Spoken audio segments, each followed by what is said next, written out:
मुस्लिम आरक्षण के बारे में एक बात कहता हूं कि मराठवाड़ा जो मराठा समाज का जो आंदोलन चल रहा है, मैं भी उसके अंदर गया था, हमने भी समर्थन दिए थे। तो मुझे कांग्रेस के नेता है मोहसिन पहलवान साहब, उन्हें फोन करे और बोले साहब हम मीटिंग रख रहे हैं। अरे मैं बोला नहीं साहब, बहुत गलत टाइम पे रख रहे हैं। जब सत्ता में थी तो आप लोग मीटिंग नहीं रखते हैं। आप जब सत्ता में रहते हैं तो कहीं पर भी जाके डिविजनल कमिश्नर को देते नहीं है। अभी 8-10 दिन पहले मैंने देखा, 4 दिन पहले मैंने देखा हूं कि वही मुसलमान लीडर जो है तो सिर्फ है तो उनका काम रह गया है मेमोरेंडम देने का, फोटो खिंचाने का, मीडिया वालों को बाइट देने का और खत्म, काम संपलन। मुझे सत्ता में थे तो एक बार जाके अगर बोलते थे कि साहब मुसलमानों का रिजर्वेशन के बारे में, अब जैसी सत्ता चले जाती है तो इम्तियाज जलील को बोल रहे हैं कि आप आओ करके मीटिंग के अंदर। मैं ये समझ रहा हूं कि आज के इस दौर के अंदर ये हमारी बेवकूफी होंगी उनसे मांगना कि आप हमको रिजर्वेशन दो। वो तो बोल रहे हैं कि तुमको हम सांस लेने दे रहे हैं मुसलमानों, इसी से खुश रहो। तो रिजर्वेशन कहां से? तो हमने सोचे कि क्यों अपने है तो वक्त जाया करना इनके पीछे उसमें, कि जब हमकी इनकी नीयत, इनकी मंशा, इनकी सोच हमको सब पता है तो क्यों इनके पीछे मांगते रहने का। तो हमने बोले कि आप जाइए, भागिए। कोणाच्या असं कधी बोललो मी पत्रकार होतो साहेब, मी पत्रकार होतो साहेब, असं काय 24 वर्ष होतो, मी 24 वर्ष पत्रकार होतो साहेब। आणि खूप सारे लोक असे पत्रकार प्रयत्न करतं की माझं तोंडातून काही निघेल करके 9.5 वर्षामध्ये त्यांना काही भेटलं नाही आणि पुढेही भेटणार नाही साहेब। एक मुस्लिम समाजाचा एक खासदार, एकमेव खासदार आहे महाराष्ट्रामध्ये, ते कशा रिझर्वेशनच्या विरोधात होऊ शकतो? म्हणजे आम्ही विधानसभेमध्ये मुद्दा उचलला, लोकसभेमध्ये मुद्दा उचलला, अनेक मोर्चे याच्यामध्ये काढले, पण आता आम्ही या निकषावर पोहोचलेलो आहोत की नाही, हे सरकारकडून आपल्याला रिझर्वेशन मिळणार नाही, कोणत्याही परिस्थितीमध्ये मिळणार नाही।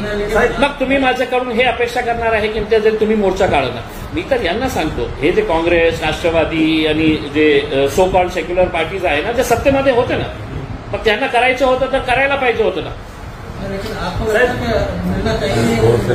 200% मिलना चाहिए। हाईकोर्ट का जजमेंट अगर आप पढ़ेंगे, मुझे पता नहीं है कि आपने पढ़ा है कि नहीं, हाईकोर्ट ने इतने क्लियर लफ्जों के अंदर बताया है। हाईकोर्ट का जो जजमेंट आया था कि मुसलमानों को 5% रिजर्वेशन एजुकेशन के अंदर मिलना चाहिए करके, तो उसकी बुनियाद के ऊपर हाईकोर्ट ने पूरा बताया था कि सबसे ज्यादा ड्रॉप आउट किसका है तो मुसलमानों का है, सबसे ज्यादा कम एजुकेटेड कौन है तो मुसलमान है।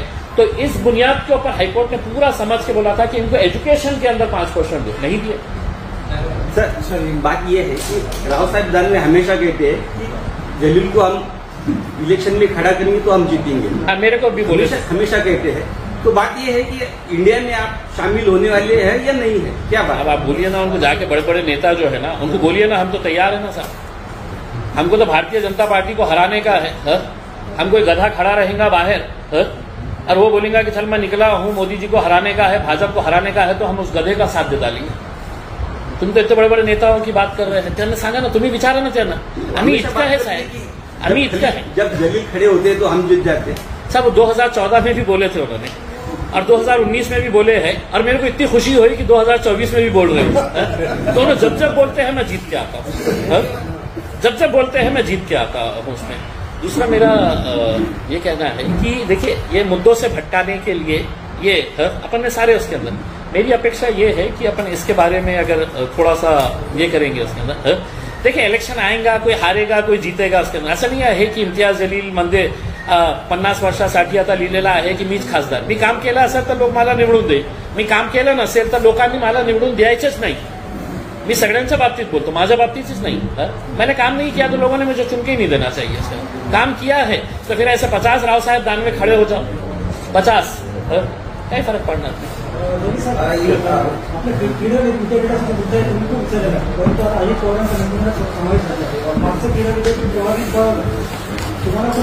सर मी स्पोर्ट्स मिनिस्टर जे आहे आपले महाराष्ट्राचे